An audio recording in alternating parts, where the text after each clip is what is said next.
de nós ouvirmos aquilo que Deus tem para nós. Solta para mim a chamada. Para mim é um prazer, uma honra. Eu peço uma salva de palmas a Jesus. Pastora Adriana Hortêncio, pastora de uma das igrejas mais relevantes da cidade, Alcance Curitiba. É uma honra ter você com a gente aqui, pastor. A igreja é sua. Graça e paz ao seu coração, amém? Muito bom poder estar aqui, e eu tenho a plena certeza que onde Jesus está, essa será uma noite de cura, de milagres, de transformação, de restauração e de restituição. Você crê nisso? Você pode dar um amém bem forte? Glória a Deus por isso. Ele já está aqui. E isso torna esse momento para mim muito mais fácil. Quando o Senhor está aqui, quando a liberdade do Espírito Santo, isso torna para mim esse momento muito mais fácil. Tá suave, tá muito bom, tá muito gostoso. Amém? Uma alegria poder estar aqui novamente. Eu amo falar sobre famílias. Eu amo porque o Senhor é aquele que resgatou a minha família. Eu não vim de um lar cristão. Eu e o pastor Marciano, quando nós conhecemos Jesus, o nosso filho mais velho tinha 8 meses de idade. E diante de muitos conflitos familiares, diante de muita situação financeira muito escassa que nós estávamos passando, o meu esposo começou a ir a uma igreja evangélica. E quando fazia 2 meses que ele estava indo, ele me convidou para ir um dia lá. E eu falei, não, acho que não é uma boa ideia, né? Pensa bem, eu já tenho a minha religião, né? Você que não acredita em nada e não crê em nada, isso vai ser bom para você. Vai você lá, que eu acho que para mim não é uma boa ideia. E eu lembro que ele falou, tudo bem, quando você se sentir confortável para ir, então eu quero te levar. Porque eu ficava muito desconfiada do meu esposo. Ele não era um cristão, ele não era um homem de Deus. E eu lembro que ele começou a ficar muito estranho. Então pensa o contexto que era a nossa família. E eu olhei para ele e falei assim, o que você anda aprontando? Por onde que você anda, bonitão? Você está muito diferente. Eu estou falando para você, amor, eu estou indo lá naquela igreja, lá na Vila Iná, lá em São José dos Pinhais, com aquela pastora, a pastora Juscelia, lá da Quadrangular. Eu estou falando para você. Meu Deus, amor, todo dia tem culto nessa igreja? Não, amor, eu estou indo lá. Ah, sei. Mas eu não acreditava. Um casamento totalmente destruído, quantas brigas, quantas discussões, quantos conflitos. Casei grávida do meu filho mais velho. Quando eu dei a notícia para minha mãe na quarta-feira que estava grávida, na sexta-feira ela fez eu pegar todo o meu enxoval. Naquela época, pasmem, jovens, as mulheres faziam enxoval antes de casar. Sim ou não? Quantas são do meu tempo e lembram disso? A gente fazia enxoval antes de se casar. E eu lembro que ela falou assim para mim, você está grávida? Ok. Cata todo o seu enxoval e todas as suas coisas e vai morar na casa dele, porque senão ele vai te deixar grávida sozinha. Filha minha não fica grávida dentro da minha casa. Eu tinha mais 2 irmãs. A minha mãe, na época eu não entendi, mas hoje, sendo mãe de 3 filhos, eu consigo entender algumas coisas. Claro que tive que passar por cura, por restauração, porque aquela jovem de 20 anos não tinha a maturidade que a mulher de 40 anos tem hoje. Então eu tive que passar por todo o processo de cura e restauração. Na sexta-feira chego na casa do meu esposo, da minha sogra. Morei 9 meses com a minha sogra dentro da casa dela, grávida. Família totalmente destruída. Com um jovem de 19 anos e eu de 20 anos. Com um jovem que decidiu continuar levando a sua solteirice à frente, com uma mulher grávida dentro da casa dos seus pais. Então nós passamos por muitas dificuldades, não somente financeiras, mas de relacionamento também. Muitas brigas, muitas discussões. E diante de uma falência financeira, ele perdeu todos os amigos que ele tinha. Porque quando não tem dinheiro, não tem churrascada e não tem cervejada. Não tem festa. Era ele que bancava a festa. Não tinha mais dinheiro. Então não tinha mais amigos também. E nesse momento de desespero, ele foi procurar uma igreja evangélica indicada pela irmã dele. E começou a frequentar quando fazia 2 meses que ele estava indo lá. Eu vi que alguma coisa estava diferente. Primeiro, que aquele homem tinha perdido os amigos, então ele começou a ficar diferente. Segundo, porque ele estava totalmente falido. Talvez o senso de valor dele estava no dinheiro que ele tinha, nos bens que ele tinha. E naquela época nós tínhamos perdido tudo, envolvidos com agiotas, um caos. E eu lembro que eu falei para ele, olha, faz 2 meses que você está indo lá, você está diferente. Eu acho que quero saber como que é esse tal desses crentes aí. Quero saber como que é esse tal desse povo aí que você está falando. Vamos, amor, eu estou fazendo lá a campanha das muralhas de Jericó. Vamos lá, amor, você vai ver, é tão diferente. E naquela noite que eu cheguei naquela igreja, talvez assim como você, queridos, nunca esqueça os começos da nossa vida cristã. Nunca esqueça em que condições você chegou dentro de uma igreja. Nunca esqueça o quão destruído você estava quando você conheceu Jesus. Nunca esqueça os começos de Deus na sua vida. E eu lembro que diante de tudo aquilo que aquele pastor falava, e é tão engraçado, porque nós que somos crentes, às vezes a gente esquece que a gente tem o nosso próprio vocabulário, o nosso próprio linguajar.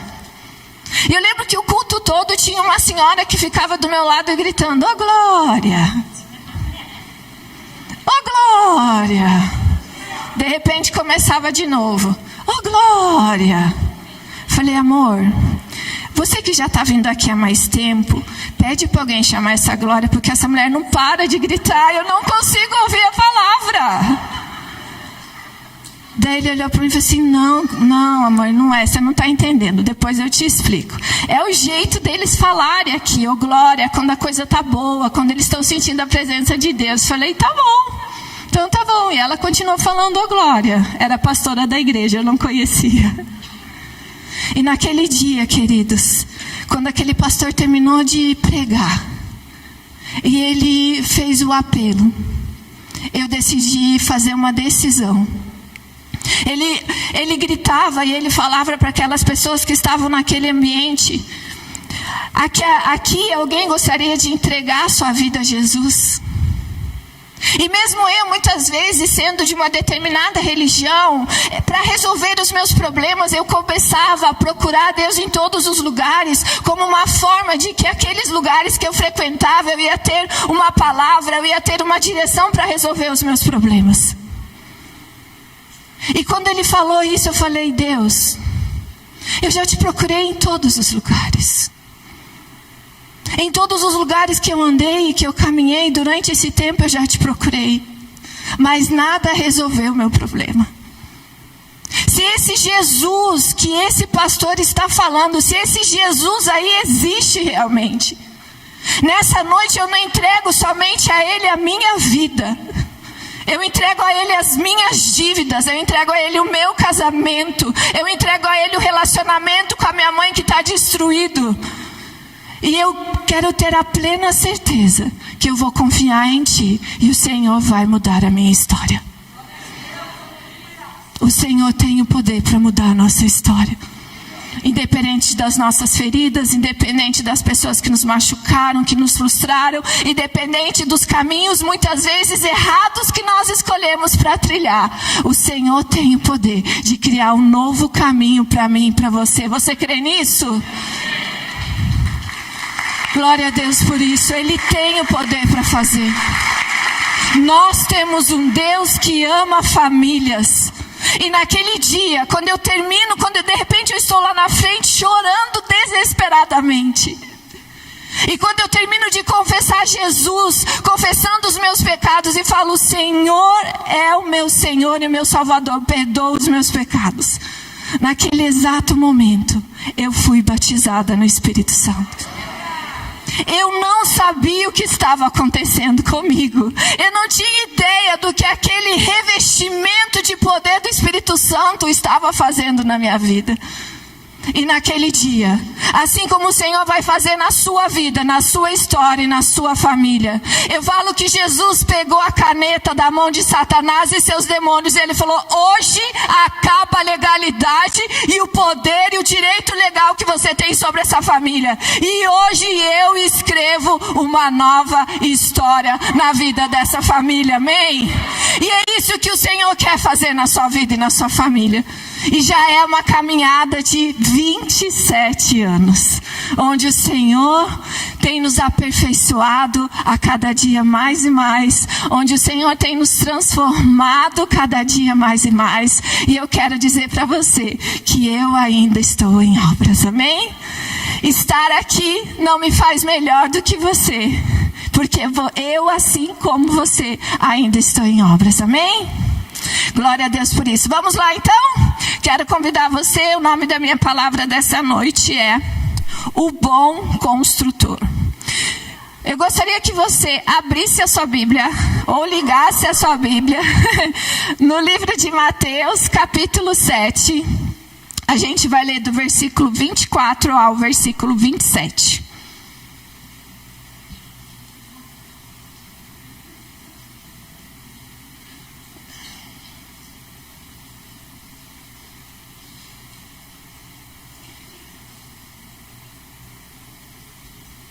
Amém? Bora lá?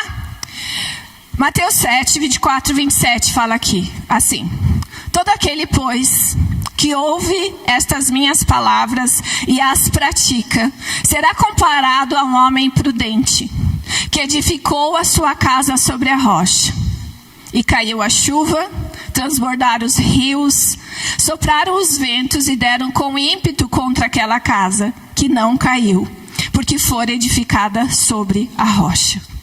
E todo aquele que ouve estas minhas palavras e não as pratica, será comparado a um homem insensato, que edificou a sua casa sobre areia, e caiu a chuva, transbordaram os rios, sopraram os ventos e deram contra aquela casa, e ela desabou, sendo grande a sua ruína.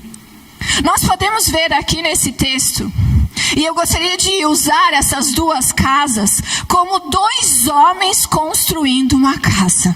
Nós estamos numa conferência de família. Então vamos usar essas duas casas como dois homens, como um casal, construindo uma casa. Eu quero falar para você que diante dessa construção foram usados os mesmos materiais. Foram usada a mesma planta para construir as duas casas. Só que de repente, a palavra fala que essas duas casas, além de serem usados os mesmos materiais para construir a mesma planta, elas sofreram a mesma oposição. Todos os sinais de vento soprar, da chuva cair e de rio transbordar são sinais de uma grande tempestade que assolou as duas casas. Antes dessa tempestade chegar, talvez as pessoas que passavam na frente daquela casa, ou talvez as pessoas que viam aquelas famílias, elas achavam que elas eram a mesma coisa. Só que o que fez uma casa diferente da outra foi, diante da tempestade que assolou, somente uma das casas permaneceu em pé. A casa que foi construída sobre a rocha. O texto fala também em relação a essa casa que foi construída sobre a rocha, fala que essa casa é do homem prudente.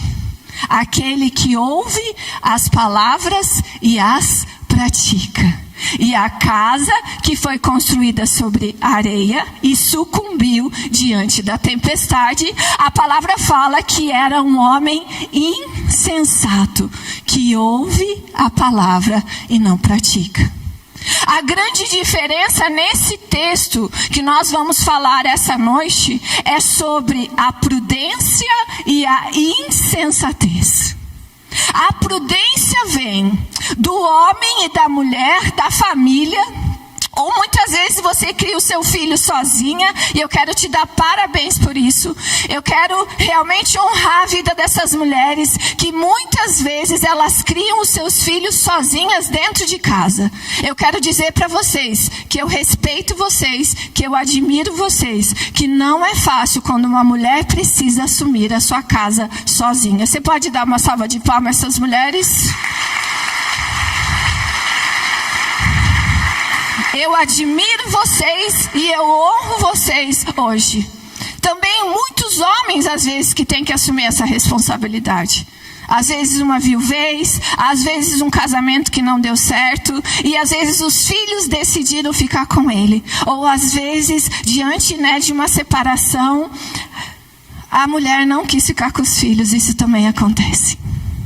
Então, o que está em jogo nesse texto aqui é a prudência e é a insensatez. Amém? Então, nós vamos falar hoje sobre 3 coisas que eu acredito que eu e você precisamos praticar. A primeira delas, construir sobre valores. Você sabia que Deus chamou eu e você para sermos construtores? Sim. Eu e você fomos chamados para sermos construtores. Talvez nós tenhamos alguns construtores aqui, algumas pessoas que trabalham com construção, mas eu quero dizer para mim e para você que nós fomos chamados para sermos construtores. Deus nos deu fôlego de vida. Deus nos deu a vida. Deus nos deu um livre-arbítrio. Então, o tempo em que eu e você convivemos nessa terra, nós seremos construtores também. Porque todos nós estamos construindo algo chamado vida. E durante o processo de construção da nossa vida, haverá pessoas nos visitando, haverá pessoas que nós estaremos exercendo influência sobre elas, nos nossos relacionamentos também. E para o processo de construção, quantos construtores tem aqui? Levanta sua mão que eu quero te conhecer. Amém. Para o processo de construção, todos os construtores vão concordar comigo. Nós precisamos de alicerces. Para que uma casa possa ser construída, ela precisa de alicerces. E alicerces, queridos, são os valores que dirigem a nossa vida, as nossas decisões e as nossas escolhas. Então, durante o processo de construção da nossa vida, nós vamos precisar de alicerces, que são valores que dirigem a nossa vida, a nossa escolha e as nossas decisões e ações. As nossas prioridades refletem os nossos valores. Valores são princípios ou padrões que uma pessoa ou sociedade considera importante na vida. Representa qualidades ou ideais que orientam o comportamento humano e ajudam a determinar o que é certo ou errado, o que é bom ou o que é ruim. Os valores moldam a forma como a pessoa enxerga a vida. Não somente como ela enxerga a vida, mas como ela enxerga o mundo ao seu redor. Os valores determinam a forma de valores que ela vai acionar para tomar decisões, para fazer escolhas durante o processo de construção da vida dela. De onde vêm os seus valores? Qual a fonte? E quais são os recursos que você usa para construir os seus valores? Os seus valores estão claros para você? Diante de uma decisão, diante de uma escolha, diante de um relacionamento que você está construindo agora, e essa pessoa tem valores totalmente diferentes de você. Quais são os seus valores? Você consegue acionar eles? Você consegue trazer na sua mente? Quais os valores para você, diante de algumas decisões que você precisa tomar, são inegociáveis para você? Porque, queridos, as nossas prioridades refletem os nossos valores. Todos nós trazemos ali do ambiente onde nós fomos formados alguns valores que foram ensinados a nós. Talvez você, assim como eu, não veio de um lar cristão, mas existiam valores que estavam muito estabelecidos dentro da sua casa. A honestidade, o respeito. Quantos de nós só precisava os nossos pais olharem para a gente, não precisava eles falarem nada para a gente.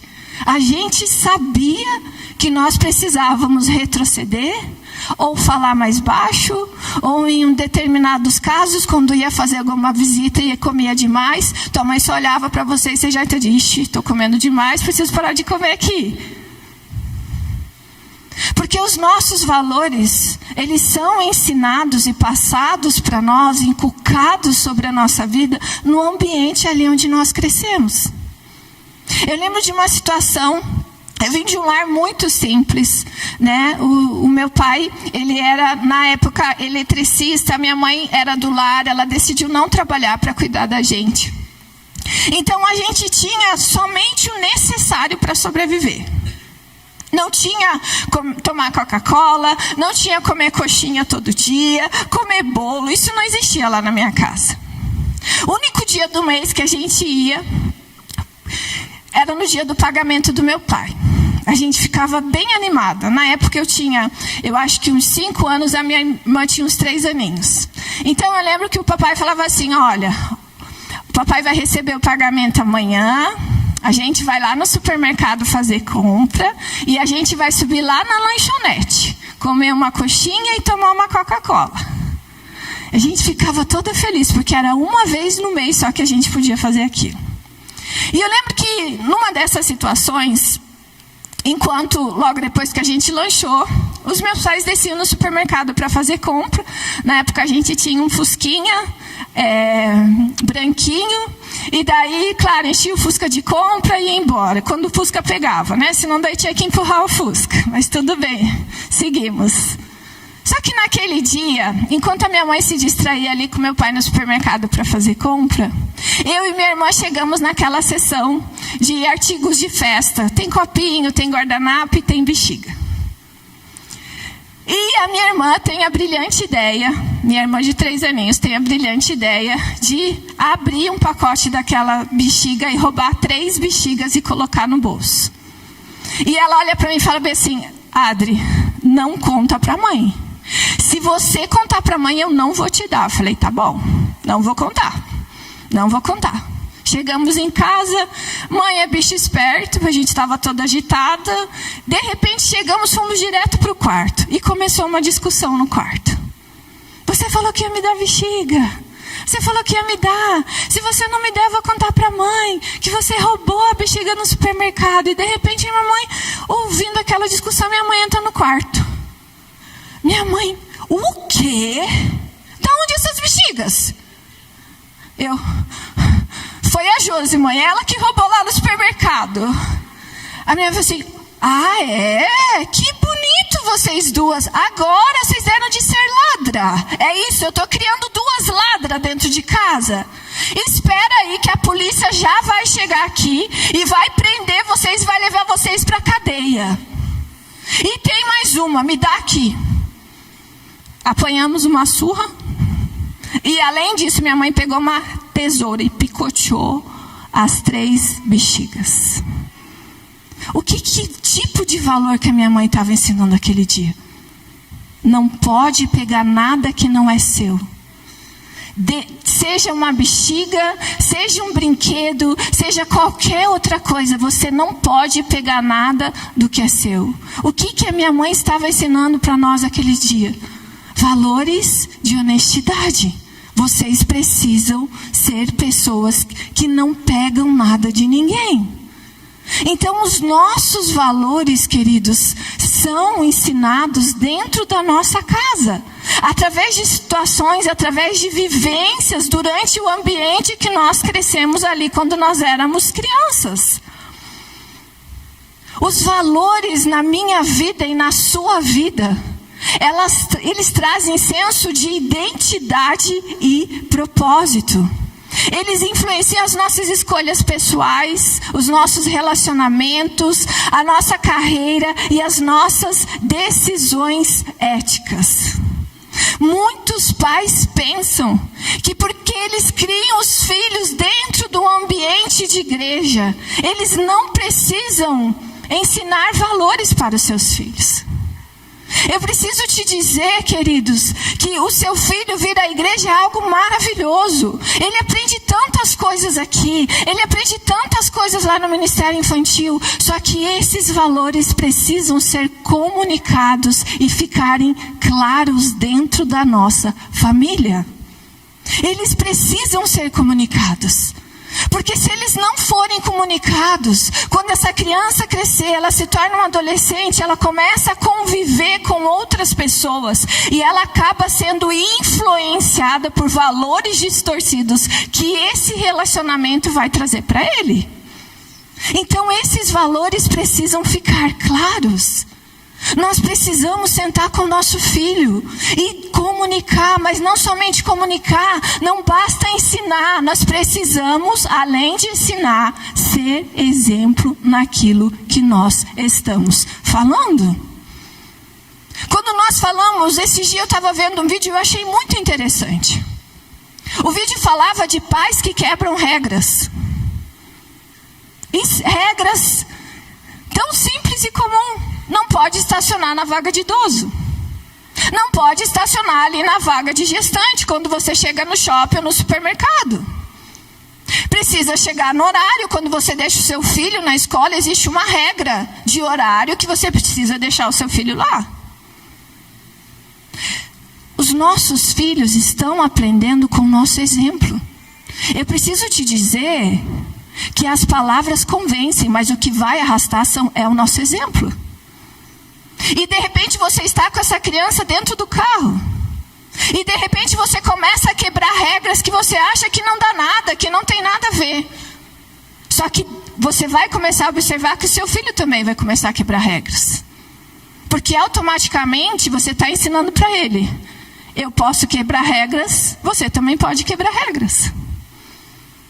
Eu lembro de uma vez que eu estava com meu filho pequeno, de 2 aninhos, o Davi. E ele em casa eu deixava ele pegar o controle da Sky e ficar batendo o tempo todo em cima do rack, em cima do sofá e tudo mais. O que ele entendeu? Quando eu ver um controle na minha mão, eu posso ficar batendo ele aonde eu quiser bater. Só que um dia eu fui fazer uma visita na casa de um casal. A criança sabe fazer a distinção do lugar que pode e do lugar que não pode? Então, um pai, quando ele está com o seu filho, ele quebra regras, automaticamente ele está falando para o seu filho, regras não precisam ser cumpridas. Então, você pode quebrá-las no momento que você quer. E você pode fazer o que você quer. Então, esses valores precisam ficar muito claros dentro da nossa família. Eles precisam ser comunicados. Quando eu fui fazer a inscrição do meu filho mais velho na faculdade, quando eu chego lá para fazer a matrícula dele, primeiro que eu não precisava estar lá. A moça olha para mim e fala assim, você não precisa estar aqui, porque ele já tem 18 anos. Falei, ele é meu filhinho ainda, mas tudo bem. Quando ela falou aquilo para mim, caiu a ficha. Tudo que eu e Marciano podia ensinar para o Murilo, a gente fez até ali. A partir de agora, eu não estaria mais nas reuniões da escola. A partir de agora, eu não estaria mais com a coordenadora da escola para saber das notas do Murilo. Todos os valores, os princípios que eu poderia ensinar para o Murilo foi até ali. A partir daquele momento, eram as escolhas dele, eram as decisões dele. Eu vejo muitas famílias que elas criam os seus filhos dentro da igreja e esses valores são comunicados de forma tão clara. Porque, querido, sabe aonde que o seu filho, ele demonstra como que é o ambiente onde ele vive e ele é criado? No ministério infantil. Eles contam tudo. Eles contam quando o pai está brabo, eles contam quando a mãe está braba, eles contam quando quebrou o pau na casa, eles contam quando brigaram por dinheiro, eles contam tudo. É lá no ministério infantil que aquela professora que está lá, é lá na célula que aqueles líderes de célula que estão lá sabem e identificam que valores estão sendo ensinados para essa criança.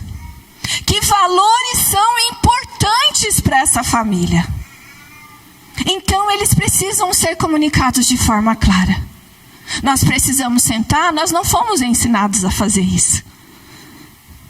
Mas nós precisamos começar a ter realmente uma ciência do quanto isso é importante. Existem pais que comunicaram esses valores, isso ficou de uma forma muito clara estabelecida. Só que quando esse jovem cresceu, ele decidiu fazer as escolhas dele, ele decidiu seguir outro caminho. Mas pai e mãe, eu quero te dizer algo, e eu quero liberar uma palavra sobre você. Os valores que você ensinou, os princípios da palavra que você ensinou, estão na mente e no coração do seu filho. Ore ao Senhor e creia, ore pelo seu filho e creia que no momento certo, ele vai voltar aos caminhos do Senhor, amém? Então nós precisamos construir a nossa casa, a nossa família. O homem prudente é aquele que não somente ouve a palavra e pratica, mas também que constrói a sua família sobre valores que estão estabelecidos na sua casa. O amor, a compaixão, o respeito, empatia, bondade, generosidade e tantos e tantos e tantos e tantos e tantos, excelência e tantos e tantos e tantos e tantos outros valores. O respeito. Respeitar não somente pai e mãe, mas respeitar as pessoas mais velhas. Isso tem se perdido nos últimos tempos. Nós vimos agora recentemente um pai que foi bater na professora na escola. Vocês viram isso ou não? A professora chamou a atenção do aluno, o pai achou ruim e foi lá e deu uma surra na professora. As coisas têm se perdido, mas por que têm se perdido? Porque muitas vezes esses pais permitem que as redes sociais eduquem os seus filhos. Que os influencers da vida, que os gamers da vida, porque agora está assim, né? Não precisa mais estudar. Você só precisa ser gamer, ter um blog e ter muito seguidor. Agora não precisa mais estudar. Mentira, tá, crianças? É tudo mentira, precisa estudar. Isso aí é 1 em 1 milhão. Então nós precisamos construir não somente a nossa vida, mas a nossa família em valores. E não somente ensinar, mas ser exemplo. Porque as palavras, elas podem convencer. Mas somente o exemplo pode arrastar. Amém? Segunda coisa que eu queria falar. Construindo sobre a areia. O homem insensato é aquele que construiu a sua vida, o construtor. Que construiu não somente a sua vida, mas a sua família sobre a areia. E o que a palavra fala do homem insensato? É aquele que ouve as palavras, mas não pratica. O homem insensato é aquele que decide construir sobre valores que são transitórios e passageiros. Construir sua vida baseada no que a cultura e a sociedade acreditam.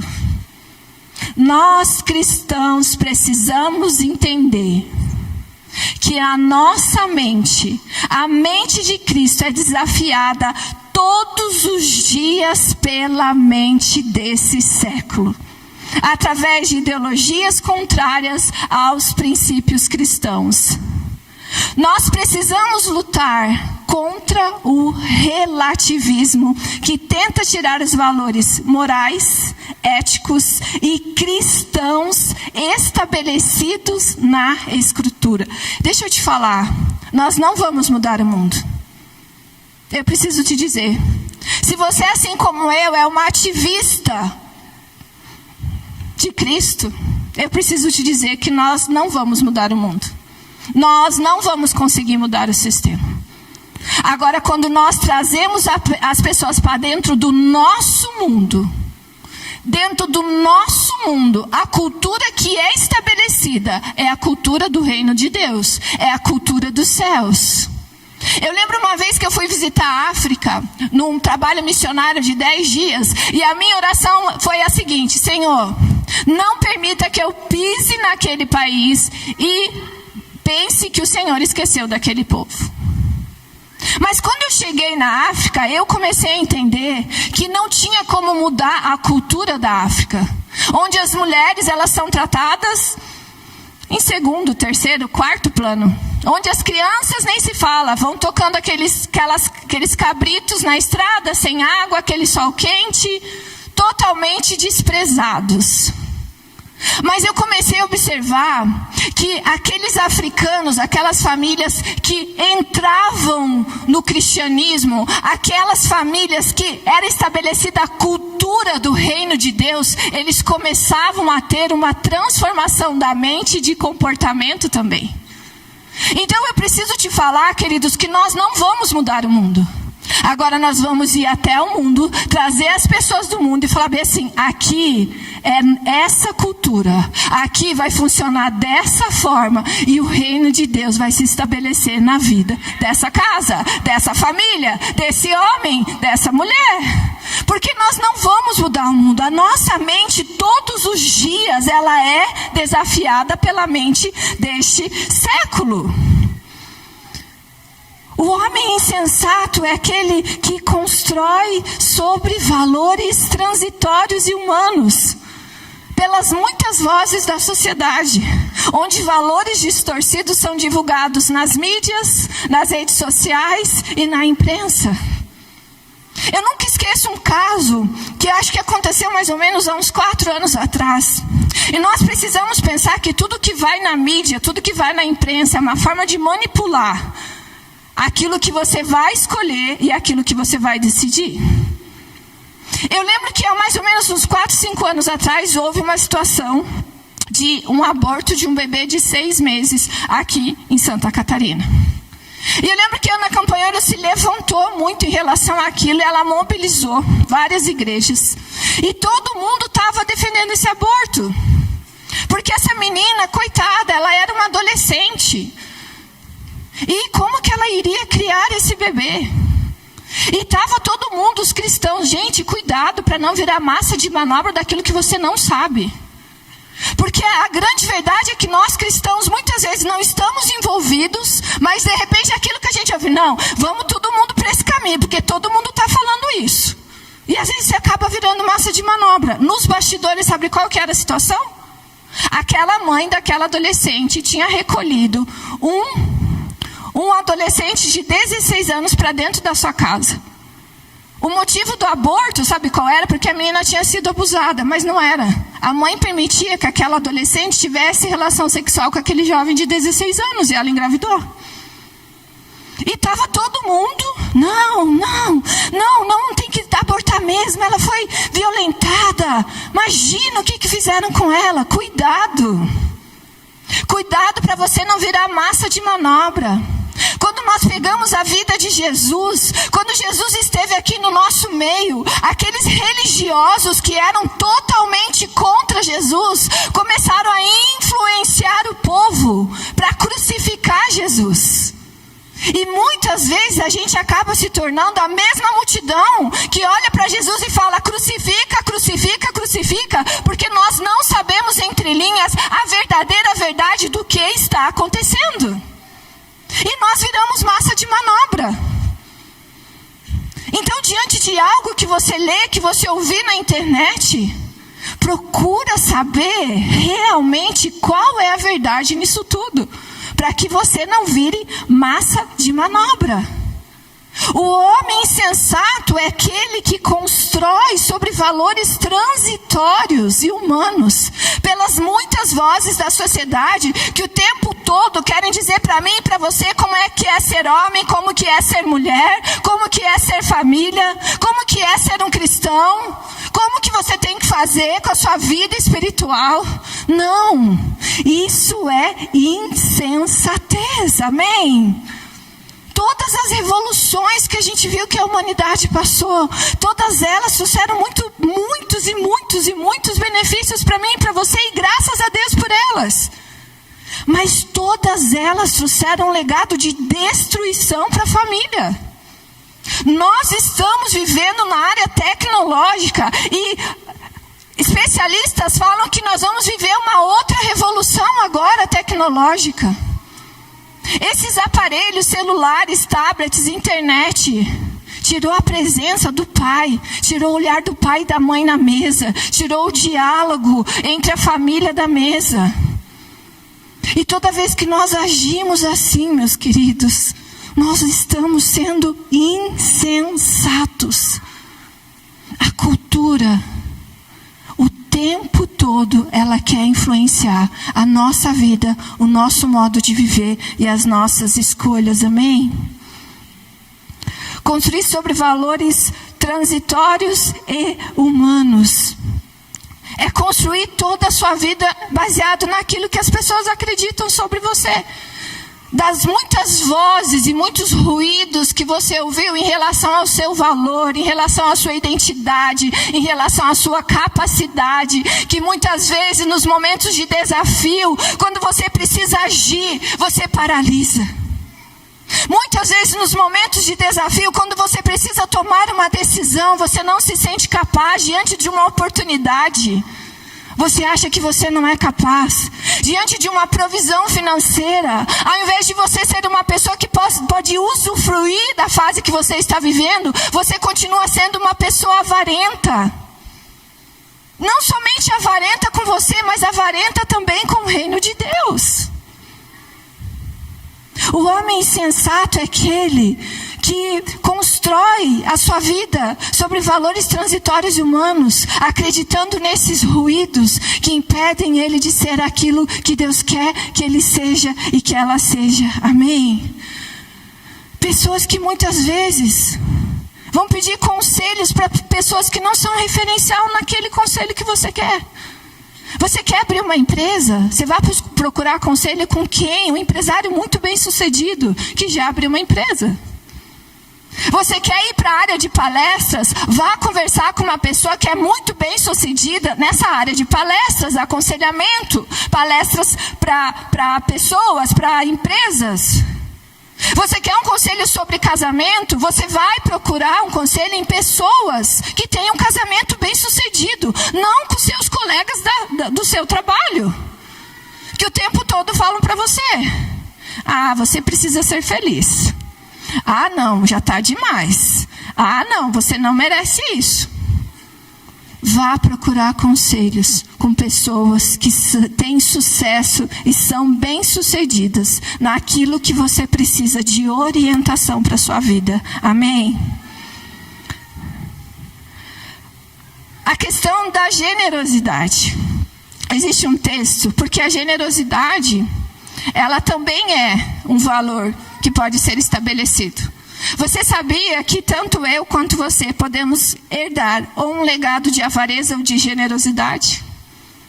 Porque dentro desse ambiente, ou foi ensinado para mim e para você, ser generoso ou ser avarento.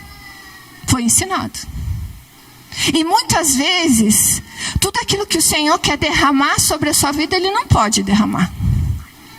Ele não pode derramar as bênçãos que Ele quer derramar. Ele não pode derramar a prosperidade que Ele quer derramar. Eu lembro que uma vez a gente estava numa série de mensagens na igreja chamada Uma Vida Abençoada.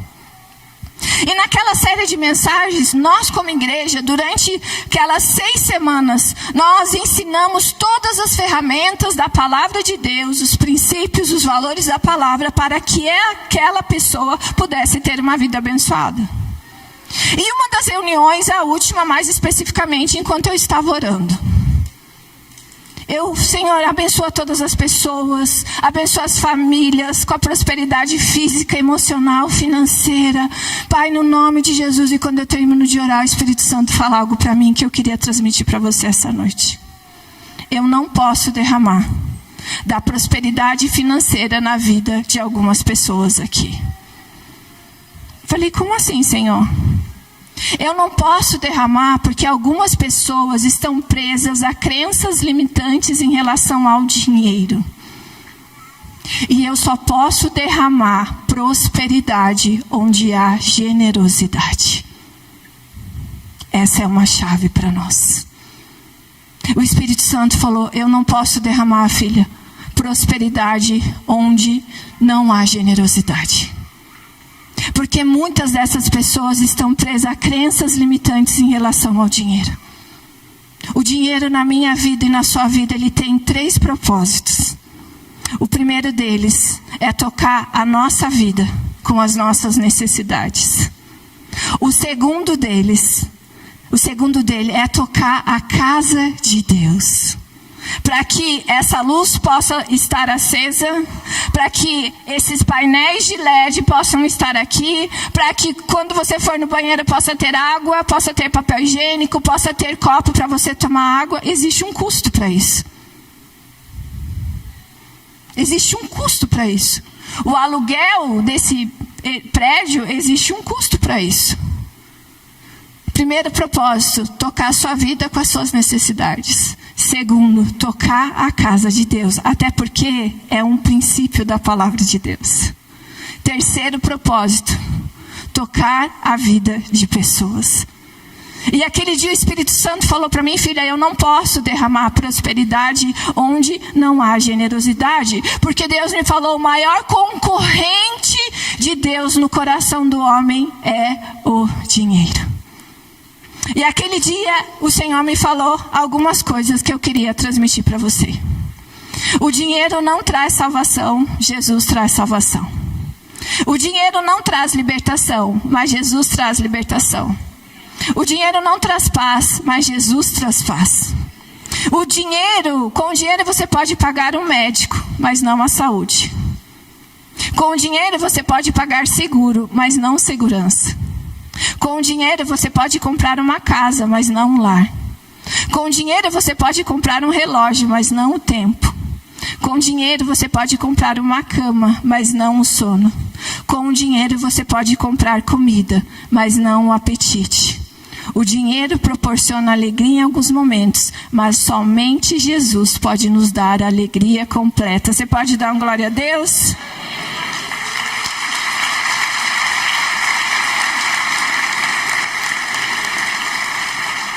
O maior investimento que você pode fazer na sua vida é o investimento no reino de Deus. Não existe maior investimento do que aquilo. Porque quando você contribui, principalmente agora para essa construção agora desse novo local, eu quero que você entenda que você faz parte disso. Eu quero que você entenda que cada pessoa que entrar aqui, que for salva aqui, liberta cada pessoa que tiver sua descendência mudada, você vai fazer parte disso. E isso é acumular tesouros no céu. Existe um texto da palavra que fala que eu e você precisamos acumular tesouros nos céus. Esses são os tesouros nos céus. Quando eu e você entendemos que o maior investimento que a gente pode fazer é no reino de Deus e na vida de pessoas, amém? E quando você entender isso, eu tenho a plena certeza que o Senhor, Ele pode derramar sobre a sua vida todas as riquezas desse mundo e o seu coração não estará mais nelas. Porque quanto mais o Senhor derramar, mais generoso você vai ser. A alma generosa prosperará. A alma generosa prosperará. E não vai faltar. É igual a viúva ali com as vasilhas vazias. O azeite vai enchendo, e traz mais vasilhas, vai enchendo, e traz mais vasilhas, vai enchendo. Só que, se você parar de ser generoso, o óleo não pode mais ser derramado sobre a sua vida.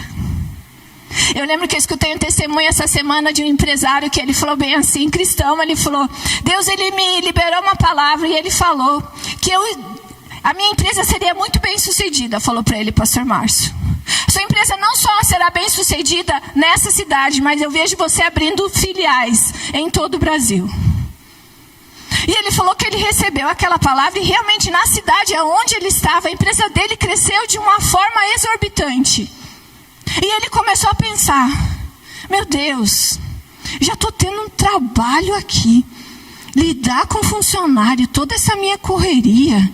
E eu vou não abrir empresa em lugar nenhum mais. Vou ficar só com isso aqui.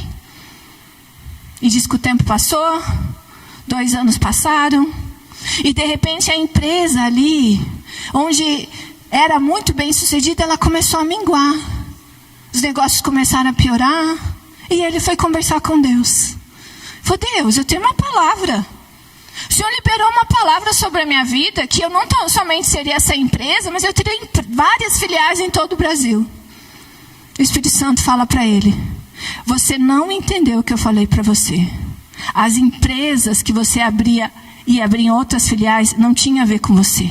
Tinha a ver com pessoas que você ia abençoar através delas. Eu não sei para você, mas nada que a gente tem aqui é nosso. Nós somos mordomos de tudo que o Senhor tem nos confiado. E ele falou que aquela empresa faliu e fechou. E o Senhor falou para ele: a prosperidade que eu tinha para derramar na sua vida, filho, não era só para você. Era para abençoar todas as pessoas que trabalhariam nessas filiais espalhadas por todo o Brasil. E porque você não entendeu, porque você não reteu, porque as vasilhas acabaram, eu não podia mais derramar do óleo sobre você. Tudo que eu e você temos é do Senhor, amém? Nada pertence a nós. E tudo aquilo que o Senhor colocar nas nossas mãos não tem a ver comigo mesmo. Tem a ver com aquilo que eu posso fazer para abençoar o reino de Deus e abençoar as vidas, amém? Terceira e última coisa: construir sobre a rocha. O homem prudente é aquele que ouve a palavra e pratica, e decide construir a sua vida, a sua família, sobre valores que são eternos. Os valores da palavra de Deus. Não somente valores que são eternos, mas também valores que são espirituais. E todo homem prudente que decide construir a sua casa, a sua família sobre esses valores, a chuva vai cair, o rio vai transbordar, os ventos virão, mas a casa dele estará alicerçada sobre os valores da palavra de Deus. E ela pode balançar, mas ela não vai ruir e desabar, porque ele sabe quem ele é e quem é o Deus da vida dele, amém? Você pode dar uma glória a Deus por isso?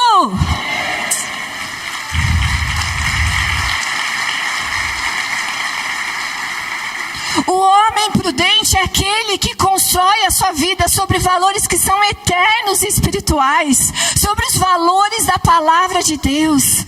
A palavra de Deus é para mim e para você o código de conduta, de como eu e você, homem e mulher, família, jovem, adolescente, criança, ali estão todos os conselhos, os valores éticos e os valores morais de como nós devemos nos comportar em todos os lugares aonde nós estamos. Se eu estou no meu trabalho, eu sou um homem prudente. Eu sou um embaixador do reino de Deus. E quando eu chegar naquele lugar, aquele ambiente precisa mudar. Se eu sou um homem e uma mulher de Deus, quando eu chegar naquela família, muitas vezes a nossa família, daqueles que ainda não se converteram, onde tem confusão, onde tem briga, onde tem discussão, onde tem bebedeira, quando eu chegar naquele lugar, eu sou um embaixador do reino de Deus. Eu não posso me tornar igual a essas pessoas. Eu também não posso chegar num ponto de me isolar totalmente. Não dá para ir toda vez, mas de vez em quando nós precisamos aparecer. Porque o embaixador do reino de Deus chegou. E no momento que aquele tio precisar, que aquela tia precisar, que aquele primo precisar, ele vai ver o exemplo da sua vida. E ele vai falar: eu vou ligar e vou pedir para que ore por mim. Talvez ele não queira seguir o seu Deus, mas ele viu a transformação do seu Deus na sua forma moral e na sua forma ética. Então ele pode realmente dizer que você é uma nova criatura, que alguma coisa aconteceu com você. Assim como o pastor Marciano, quando começou a ir na igreja, o que você está aprontando? O que você está fazendo de diferente? Você está diferente. A mesma coisa a sua família vai falar para você. Nossa, aquele que fofocava não fofoca mais. Nossa, aquele que brigava não briga mais. Nossa, aquele que fazia inveja, tinha inveja de todo mundo, de tudo que falava, já não tem mais. Nossa, aquele que na reunião de família só queria trazer Coca-Cola, agora quer trazer 2 quilos de picanha. Meu Deus, o que está acontecendo com essa pessoa? Nossa, aquele que não tinha dinheiro nem para pagar a luz, agora comprou um carro zero. Como assim? Porque não tem a ver só com bens materiais, tem a ver com mudança ética. E tem a ver com mudança moral da sua vida também. Porque se você não teve esses valores dentro da sua casa, se o ambiente de onde você veio não ensinou isso para você, não tem desculpa. A palavra de Deus é para mim e para você. O código de ética moral, onde eu e você podemos aprender tudo que a palavra de Deus fala. Amém? Vamos ficar em pé para que a gente possa orar?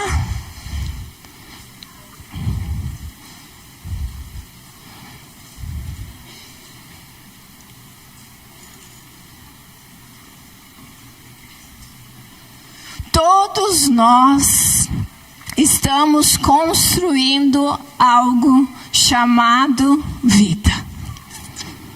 E no processo de construção da nossa vida, da nossa família, nós vamos precisar de alicerces. Os alicerces nada mais são do que valores que vão dirigir as nossas escolhas, as nossas decisões e as nossas ações. Os valores vão influenciar a forma como a gente pensa, a forma como a gente se relaciona e a forma como nós convivemos como corpo de Cristo. E no processo de construção desses valores, nós sempre vamos precisar ser o homem prudente, aquele que decidiu construir não somente a sua casa, a sua família, sobre a palavra de Deus, ouvindo e praticando a palavra de Deus. Eu quero falar para você aqui que ainda não se casou, que você ainda está solteiro. Eu quero dizer para você que você sabia que as escolhas que você faz hoje, elas vão afetar o seu legado? Elas vão afetar o legado que você vai deixar para os seus filhos e para os seus netos? Porque muitas vezes as pessoas que são solteiras, elas acham que elas podem viver a vida da forma como elas querem. Elas acham que elas podem estar aqui, daí elas vão para a balada, daí elas vêm para a igreja no domingo, daí na sexta-feira elas vão para o happy hour, tomam uma cervejinha, tomam uma caipirinha, domingo ela volta para cá. Você sabia que existe algo na palavra de Deus que fala semeadura e colheita? Você pode escolher as sementes que você lança. Agora você não pode escolher a colheita. Porque não tem como você jogar uma semente de abacate e você colher maçã. Então, para aqueles que ainda não são casados, existe a lei da semeadura e da colheita. Tudo aquilo que nós semearmos, nós vamos colher. Você quer colher honra? Lança semente de honra. Você quer colher respeito? Lança semente de respeito. Você quer ser amado? Ame também. Você quer perdão? Perdoe também. Você quer generosidade? Seja generoso também. Você quer que as pessoas sejam bondosas com você? Seja bondoso também. Existe uma lei, que é a lei de semeadura e colheita, que é a lei do reino de Deus. É semeadura e colheita. Então, para você que é solteiro e acha que você pode sair por aí tomando as suas decisões, fazendo as suas escolhas sem ter a direção de Deus, eu preciso te dizer que todas as escolhas que você fizer, elas vão afetar o legado que você vai deixar sobre a vida dos seus filhos e sobre a vida dos seus netos. Então, queridos, que nós possamos ser homens prudentes, que os valores estejam claros e estabelecidos dentro da nossa casa, que quando você tiver com seu filho ali pequenininho ainda, e muitas vezes ele fizer alguma coisa errada, ele pegar o brinquedinho de um amiguinho, que ele foi tanto na casa do amiguinho, ele gostou tanto daquele brinquedinho que ele queria levar para casa, você vai ensinar ele desde pequeno. Você vai lá na casa do amiguinho, você vai brincar com o brinquedinho do amiguinho, só que quando a gente for embora, o brinquedinho do amiguinho vai ficar lá e você vai para casa, porque é dele. Porque você não pode pegar aquilo que é dos outros. Eu ensinei os meus filhos desde pequeno. Os meus filhos nunca destruíram um brinquedo deles. Nunca. Porque eu sempre ensinava para eles que a gente precisava ser bom mordomo de tudo aquilo que Deus tinha confiado para nós. E isso valia cuidar dos brinquedos deles também. Quando eles cresceram esses tempos, houve uma discussão lá em casa. Ai, mãe, que chato, a gente não pode nem usar a churrasqueira, que você quer que a gente deixe tudo limpo. Eu falei, peraí, não é uma regra de agora. É uma regra que tinha desde quando vocês eram pequenos. Quando vocês eram pequenos, vocês precisavam guardar os brinquedos e deixar organizado. Agora que vocês cresceram, vocês podem usar a churrasqueira, mas precisa deixar limpo. Então não é uma regra que surgiu agora. É uma regra que já existia desde quando vocês eram pequenos. Mas eu quero orar por você, porque enquanto eu preparava essa palavra, o Senhor, Ele me falou que existem pessoas aqui que estão passando por tempestades da sua vida. Homens e mulheres. Tempestades tão fortes, ventanias tão fortes, que chega ao ponto de abalar eles. E nós sabemos que quando nós temos uma família, o propósito de Satanás é destruir as nossas vidas, porque quando ele destrói as nossas vidas, ele vai destruir também a descendência que vem após nós. Quando ele destrói, quando ele convence você de que Deus te abandonou, de que Deus não está nem aí para você, que Deus esqueceu de você, e você sai dos caminhos do Senhor, você não permite que os seus filhos vivam um legado que você preparou para eles. Então eu quero orar por você nessa noite, porque enquanto eu preparava essa palavra, o Espírito Santo, Ele falou para mim: existem muitos homens e muitas mulheres que estão diante de tempestades na vida, e eu preciso encorajar eles nessa noite. Os ventos estão soprando, os ventos estão soprando, e eles não têm mais estrutura para permanecer em mim. Então, se você é essa pessoa, eu quero pedir para você correr aqui para frente. Eu creio muito naquilo que o pastor Márcio falou. Toda conferência profética tem um destino profético que é liberado. Toda conferência que acontece nessa casa, seja de intimidade, seja de jovem, seja de adolescente, seja de mulher, seja de família, existe um destino profético que é liberado sobre a vida das pessoas. Então, se você é essa pessoa que diante das tempestades da vida, seja um desemprego que você está passando, seja um luto que você está passando, seja um divórcio que você está passando, seja um problema financeiro que você está passando, seja um problema na sua empresa que você está passando, eu quero que você corra aqui para frente, que nós queremos orar por você, amém? Nós estamos numa conferência de família e nós queremos orar pelas famílias. Nós queremos impor as mãos sobre as famílias nessa noite. Você sabe do que eu estou falando? Diante dessa tempestade, a sua casa está prestes a ruir. A sua casa está prestes a sucumbir. Não tem mais alegria dentro dessa casa. Não tem mais paz dentro dessa casa. É um ambiente ambiente de conflito, é um ambiente de briga, é um ambiente de indecisão, é um ambiente de confusão, é um ambiente que parece que quanto mais você ganha, você não vê o dinheiro. Você tem vivido a sua vida como parte do seu orçamento, o limite do banco. Você está endividado. É para você que é essa oração, é para você que é esse apelo. Satanás, ele tem prendido as suas finanças. Existe um espírito de miséria que tem cercado a sua geração, de geração após geração, trazendo destruição, trazendo desgraça sobre a sua vida.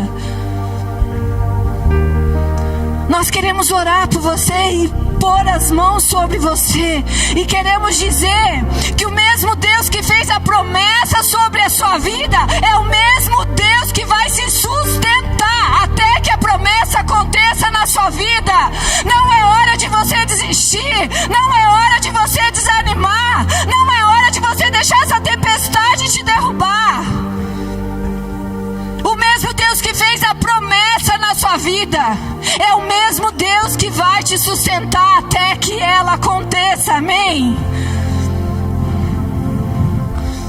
Enquanto esse louvor toca, é você e o Espírito Santo, queridos. Nós vamos impor as mãos sobre você também, mas ele precisa ouvir a sua voz.